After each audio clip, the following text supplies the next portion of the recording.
Mad Flow San Music. Pablo No. Di na kayo nasanay kay Norma, nagpapanggap nga na Marcos, syempre nagpapanggap din na Mason at Acro yan. Oo, Natano. Baknoy, thank you. Thank you din. Oh, shoutout Boxla daw from United Kingdom, si sabi ni Brick. Basta Mason sa baka Mason, baka Mason sa construction. Ayun. Ang hindi mag-like magiging Kulaong, Blasto Domingo, delikado na si Kulaong ang taong nara sa Feb 24. Ayun, kumakaway si Kuya Henry. O, Petot, play pa natin tong video ni MG. Nyake, utos yan ni Makagago.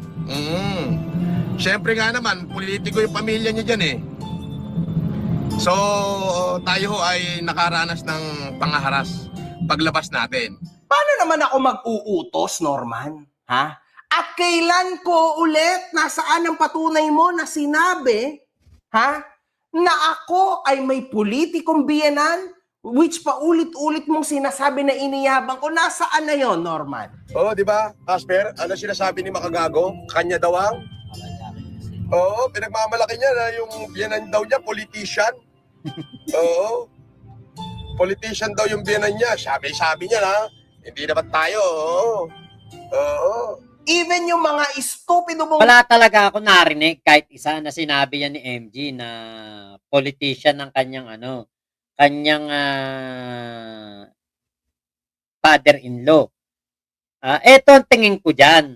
Baka po may nag-comment kay Kulaong. Alam niyo naman si Kulaong tutu yun eh, kahit nga 'di ba Krusty Krab tuwan-tuwa siya nung nasabing siya, eat all you can, libre sila ni Casper pag pumunta. 'Di ba paniwala si Kulaong doon? Walang nagsabi na kahit kailan na sinabi ni MG. Ngayon, ang tingin ko diyan may nag-comment, nabasa niya, tapos yun na yung pinaniwalaan niya. Yun ang nangyari tingin ko diyan. mong researcher, di ba? Kuno, bakit hindi mailabas yan? Ikaw pa ba, Norman? Diyos ko, may makita ka lang na tao o pangalan na against sa'yo, talagang ipopost mo pa sa internet. Ipapakita mo yan sa video mo, ganyan kang kalapastangan at kawalang hiya, di ba, na tao. Oh, isipin mo, yung taong pribado, kung saan nakapangalan ng aking challenger, ay bilanggit mo. Ang may-ari ng challenge na si Lopez. Na taga Tas lately, mga kahombre ko, nito lang, ipinakita niya straight sa video ang muka ng Vice President ng Cagayan University. Ito po ang itsura niya. Yung pumirma doon sa Ano yung nangyari dito? Hindi kaya to kakasuhan? Actually, nagka-chat kami ni chinat ko pala si Pudgenius. Sabi ko, Pudgenius, yung sinabi mo ano nangyari? Hintayin ko yun. nagsasabing ako daw ay fraudulent and scam. Oh, so makikita nyo, mga kahombre ko, na kung lehitimo ho itong may hawak, no, na patunay, ay malamang 3 buwan niya hong i-content yan. Kaso wala. Kaya wala, mga kahombre ko. Pag walang pinakita yan, ibig sabihin, wala akong patunay yan. Or else, kahit may patunay, pag hindi edited, ang ipapakita niyan, kabulastugan, kasinungalingan. Ganyan si Norman, mga kahombre ko. Ayan si Norman, di ba? Norman, kailangan mong ilabas yung video na yan kasi kasama yan sa 700 pages kong complaint sa'yo next week. Grabe yan, Norman. Legit yan. Kailangan mong hanapin lahat ng mga sinabi mong kabalbalan at kasinungalingan. Kailangan mong balikan lahat yan kasi sa 700 pages ko, andun lahat ng reklamo. Yari ka. Humanap ka ngayon ng mga pang-counter mo dyan. Kasi mahihirapan ka. Mahirap yun, yung gagawin ni Kulaong. Maglalabas siya ng pang-counter. Kasi kapag sa korte na yan, paano niya ngayon sosoplakin? Paano niya ba lalabanan yung mga ilalatag ni MG, ng abogado ni MG? Paano mo kokontrahin yun kung wala kang katibayan? Eh, buti sana kung meron siyang researcher, meron siyang meme god. 'Di ba? Kung meron siyang, mga matitinding, legal team. Siya nga lang ang mag-isa, legal team pa, eh. Ayariin talaga kita, Norman. At dito, mga kahombre ko, So yon mga kahombre ko, alam niyo naman siguro kung ano ang sitwasyon no ng mga OFW kung saan At ako po ay nakaranas ngayon ng pangaharas diyan sa Parañaque. Utos yan ni Makagago. anong nangharas? So pag sa'yo ginawa yung ginagawa mo sa ibang tao, tulad sa magulang ko, Putang ina mo, puki ng nanay mo, kaputa-putahan ng ina mo, puta nanay mo, kaputa-putahan ng ina mo, kaputa-putahan ng nanay mo, putang ina nanay mo. O, di ba? As sakit, no? Di ba, Makagago, di ka ba nahihiya sa pamilya mo? Lalo na sa mga magulang mo? Di ka ba nahihiya? Nagkaroon sila ng anak na walang bayag na katulad mo? O yung mga magulang ni Makagago, hindi ho ba kayo nahihiya sa anak nyo? Yung anak nyo, puro bunganga ang dala, pero ang bayag gagabalat, balat lang ang natitira. tulad sa misis ko, Lopez ang asawa. Ipalo ko pa yung mukha ng asawa niya eh. Na Lopez eh. Isang gago na asawa Lopez. Gusto mo paguntugin ko pa silang dalawa pag nagkita kami. Lopez ka pa dalalaba, tatakutin mo pa ako. Sampal-sampalin ko pa ng titi sa bukayan eh. okay lang yon? Hindi harassment yon, no, Norman? Hindi, no? Pero pag sa'yo ginawa, harassment yun. Jimboy.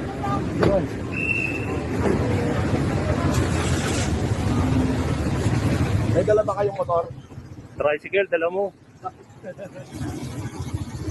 Boss, boss, ang pangit ko pala sa personal. Ang pangit ko pala sa personal. Oo, akala ko swapo ka. Ito yung mahilig magamon na suntukan eh. Ligas tayo. Labas, tara, labas ka dyan, boss. Tayo. Ayaw mo matapos ka, online ka lang pala. Halika.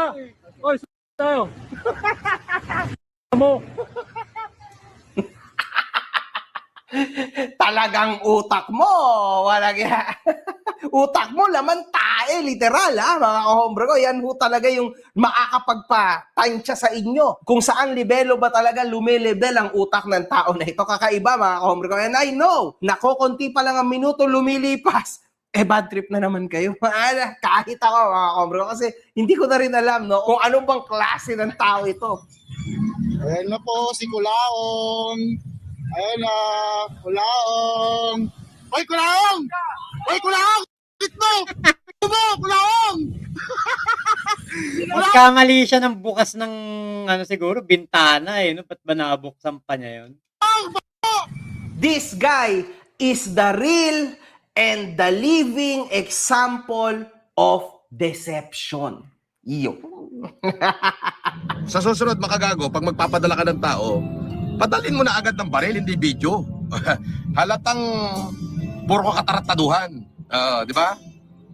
Sa susunod, pag nag-utos ka, Makagago, padalan mo na agad ng baril, hindi video. Norman naman, sa tingin mo ba kakagat kami sa matapang ka, di ba? Tukan mo nga sa ulo? Sino naman bata ang kakagat sa kabulastugan mo? Norman naman. Sa korte at legal lang tayo. Ayoko ng ganyan. Kasi imaginein mo, nasa public tayo. Di ba? May mangyari sa'yo, may mangyari sa akin. Automatically, tayo mapagbibintangan. Di ba? Bakit mo naman ako tuturuan ng mga pangkriminal na gawain? Ikaw na lang ang gumawa niyan. Di ba? Kasi sabi mo marami kang connection, di ba? Saan siya pupunta? Sa dami ng koneksyon ko. Nako? Sa dami ng koneksyon ko, alangan namang manatili siya dyan sa laya. Akala mo tangina, I can pull the string, tarantado. Bakit hanggang ngayon, ang question ko, mga kahombre ko, pati para na rin sa mga naduduwag kay Norman, bakit hanggang ngayon wala ka maipakitang koneksyon? Mga connection mo, isinusuka ka. Yung mga connection na inihayabang mo, isinusuka ka, hindi ka raw kilala. Wala kang connection. It's over. Actually, alam nyo, nakiki-connection siya. Kaya nga niya dinikitan si Kap Nino Barsaga. Kasi alam niya na si Kap Nino dikit sa mga Duterte, dikit kay Bongo, kay Bato de la Rosa. Noong si Digong pa ang presidente. Kaya tong si Kulaong ay nakipaglapit dito kay Kap Nino. Kaya nga nabudol nga ni Kap Nino yan eh. 30,000 ba o 50,000? Kasi nga gustong-gusto ni Nino, ay gustong-gusto ni Kulaong na mapalapit sa mga politiko. Gagamitin niya sana si Nino, kaya lang siya nagamit ni Nino. Kaya nga busit din kay Nino yan eh, si Kulaong kasi wala siyang bawi. Yung pera hindi niya nabawi. Tapos na ang Walang connection si Kulaong. Wala talaga. Yung sasabihin niya mga connection.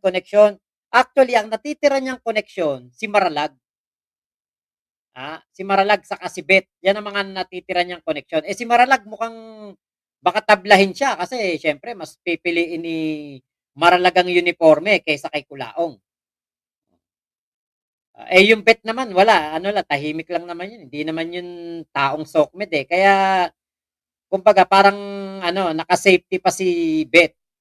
Pero, ayan, malay nyo sa mga kadaldalan ni Kulaong. Sabi nga ni Kulaong, yung si DILG Undersecretary na yan, taga-bili lang ng bigas ni Kulaong. Malay nyo, baka maungkat na si Bet may alam sa mga katarantaduhan ni Kulaong noon.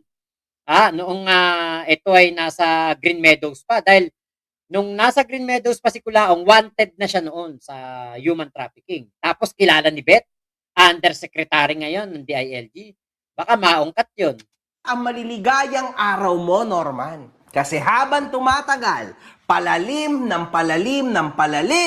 ang paghukay mo sa sarili mong puntod.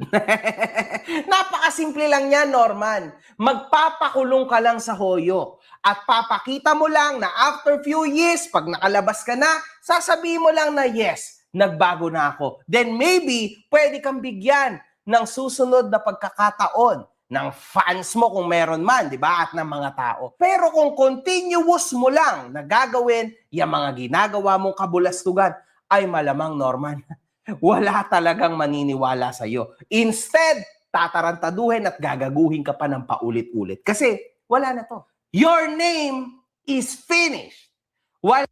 Totoo yun. Pinagtatawanan na ng si Kulaong, sabi niya, yung respeto ng tao sa kanya. Pucha, ikaw ba, nire-respeto ka ba nun? Sinisigawan ka ng Kulaong sa harapan ng Bali Hotel. Tinatarantado ka, kahit saan ka magpunta, binibidyo yung sasakyan mo.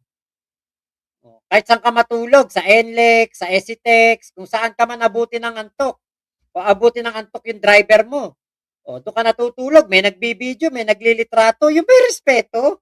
Tinatarantado ka, nire-respeto pa ba yun? Doon sa Paranaque, sinigawan ka ng Kulaong. Diba? Pucha, walang respeto sa'yo mga tao. Wala na. Yung sinasabi mong pandemic hero, wala na yon, Norman. Yung binuo mong mundong yon, wala na yon. Isa ka lang kakaining itik. Ang pinagtatatakot, yung mga kakaining itik. Kasi Isang leon na isang kakaining itik na nagtatago sa anyo ng leon. Pero pag na-expose, kakaining itik, kita nyo, di ba, leon siya. Pag nasa FB niya, pag nasa YouTube live, naku, napakatapang, talaga pinakamatapang na Pilipino. Mukhang kapag pinadala mo to sa Spratly Island, mukhang uubusin ang lahat ng mga kalaban doon. Mukhang kung ito'y nabubuhay nung panahon ni Lapu-Lapu, walang Lapu-Lapu. Kulaong ang ating unang bayani. Siya ang makakapatay kay Magellan sa tapang niya sa YouTube live. Pero na nakita natin na nandoon, kinokompronta ng mga taong busit sa kanya. Di ba nagkulay atay? Nagkulay apdo. Alam niyo apdo, parang mag-green-green na nawala yung hasang Nung napakayabang nawala hasang kahit kailan, Norman, hindi mo kinayaman ang pagtalon-talon ng hotel mag-isa. Mag-uutos ka pa, matanda pa isa. Makapaghamon at tapang-tapang para naman bubuga. Nung inambaan ng bodyguard ko, atras naman. Anong matanda yung isa na sinasabi mo? Well, sabihin na natin na matanda yung isa. Na inambahan ng bodyguard mo, tas umatras, i-play nga natin yung katotohanan na video, yung totoong nangyari. Boss, boss, ang pangit ko pala sa personal? Ang pangit ko pala sa personal? Akala ko gwapo ka? Oh, labas, tara, labas kita mo. Kaya mo matapang ka, sa online ka lang pala matapang eh. Nasaan dyan ang inambahan? Imagine mo, Norman, nasa loob ka na ng karo mo, binibidyohan pa rin yung loob ng sasakyan mo. Nasaan dyan ang inambahan at napaatras? Napakasinungaling mo magkwento. Alam mo ba, Norman, na umabot na yung views sa kahihiyan mo na yan, sa pagkaduwag mo na yan, maybe around 10 to 20 million views na yan, Norman. 20 million na tao nakapanood kung gaano ka kaduwag, and yet, itinatanggi mo pa rin yung kaduwagan mo. Wala na talaga to. So makikita natin dito, mga kahombre ko, na hindi umatras yung tao na nag-video sa kanya. Instead, siya po ang umatras at napaupo at nagmukhang estatwa. Solid, Norman. Nakakahiya, no? Di bale, na-picture naman yung tatlong pagmamukha niyong pangit. Malay mo, sa ibang lugar, makita kayo ng bodyguard ko, kilitiin kayo. Ganoon lang kasimple yun. Di ba? Di ba? Si Kulaong laging ganun no? Sabi niya kapag si MG daw pumunta doon sa Isabela, umattend sa hearing nila, magsama daw ng marami kasi kikilitiin daw si MG doon sa Isabela. Ikaw ang kinikiliti, Kulaong eh. Malay mo, magkita tayo sa ibang panahon, sa ibang lugar. O, di ba? Mabati kita, oy, kumusta ka? Di ba? Sus ko, Norman, sa dinami-rami mong sinabihan ng tao na kikilitiin mo or whatsoever, siguro yung mundo mo sana napuno na ng comedy. Kasi walang yan, Norman, no? Paano mo naman? Lahat na lang gusto mong kilitiin at pangitiin. Ikaw tuloy ang nakiliti, natameme ka. Nagmukha kang anito. Grabe, no? Ang saklap, Norman. Sinabihan ka, ang pangit mo pala sa personal. Totoo naman, pangit ka sa personal eh. Oh, akala ko ba papalag ka sa akin? Papalag ka kay Manny Pacquiao? Doon nga sa sinasabi mong matanda, hindi ka nakapalag. Nasyak ka, no? Hindi ka makagalaw. Mga security kuno mong dinala, literal na hinugot mo lang somewhere. Bayaran mo lang yun ng isang araw lang, Norman. Halata. Kasi wala silang puso sa'yo. In fact, tinatawanan lang nila yung tao na humabol sa'yo. May dala ba kayong motor? Tricycle, dala mo.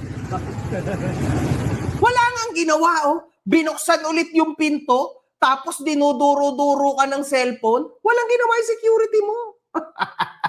Paano? Ang bayad mo lang, 500. Pero kahit 10,000 bigay mo, Norman, hindi pa rin.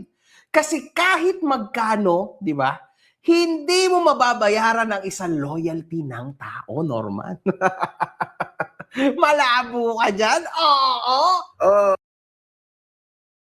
Yun ang totoo. Yung loyalty ng isang tao, hindi mo yan mababayaran o hindi mo yan mabibili. Kasi ang loyalty ng tao ay nag-gain yan sa pakikisama, sa pakikipagkaibigan, pakikipagmabutihan, sa halubilo. Ikaw, Kulaong, wala ka namang tao na masasabing loyal sa'yo eh. Si Casper, nagtatrabaho lang sa'yo yan. Pero kapag hindi mo na yan tauhan, kapag wala ka na mga pasahod dyan, hindi mo na yan tao. Yung loyal kasi, yung loyalty o yung loyal talaga, kahit hindi mo pasahurin, nandyan. Kahit na wala naman kayong kahit na wala naman kayong pinagsamahan talaga nandyan sa'yo, loyal sa'yo. Yun. Kapag meron kang ganong Kulaong, yan, maniwala pa ako, nandyan lagi sa tabi mo. Hindi ka pinapabayaan. Yung pinapakita na video, yung nagtanong si Kulaong, may dala ba kayong motor? Tapos di ba nagsalita yung sabi, wala, tricycle ang dala mo. Oh, tumawa pa yun eh. Tumawa pa yung yung maliit na tao na bodyguard mo kuno. Tumawa pa. Parang alam mo yung natawa pa siya doon sa sinagot. Di ba? Kasi kung ako yun, kumari ako, bodyguard mo ako, loyal ako sa'yo. Oh. Puta, harangan ko na yun. Haharapin ko na. Ano sabi mo? Tricycle ang dala. Oh. Maalis-alis nga kayo dito. Baka gusto nyong di na kayo abutin ng bukas. Ah? Baka gusto nyong makatikim ng kaliwat kanan, Dempsey roll. Yung ganun. Kaya lang po, Ate Mayet, kaboses nga. Kaboses nga talaga. THB, loyalty is emotional bond na nakikreate ng maayos at mabuting pakikisama. Tama. Okay. Ihagis yan sa kumukulong asupre. Ate Brigera Vlogs, utang na loob, mag-like na kayo. Okay. Ba't ganun, Ate Ira? Napautang na loob na. THB, lintik na kulaong na to, nagiging viral ang katarantaduan, naging series na tuloy na aabangan susunod na kabanata. Lasio Castelnuevo, mag-like na kayo, baka maging kamukha nyo si Norman Kulaong. Mami Bex, nandyan na, palike na daw po. Miss Bulabog, Kenkel, Elmer Balilo, nandyan. Kay Seprenyo, home tab device. Wala talaga mag-loyal kay Kulaong. Ugali ba naman niya na yan eh? Oo, si Casper lang naman nakakatagal dyan eh. Kasi may utang na loob. Pero yung talagang tauhan na magiging tauhan niya for life na nandiyan, kahit walang pampasahod, ay wala. Okay, si Capninio Barsaga, may jingle song. Nakita mo na, hindi pa po. Teaser Roman. Yung mga naiinis na lang sa kanya ang bumubuhay sa kanya. Ngayon, the more na may naiinis sa kanya, mas masaya pa siya kasi pag may inis, may views. Ang iba, nagpapalipad pa, mabasa lang yung pang-iinsulto. Totoo yun. Ate Ira, dadami magiging kamukha ni Kulaong. Oo nga, 362, 132 pa lang ang likes. Palike naman po ng ating live. Sa Prenyo, bakit lahat ng supporter ni Kulaong kundi may diferensya sa mata, minsan sa pag-iisip? Really assist nyo, hello po.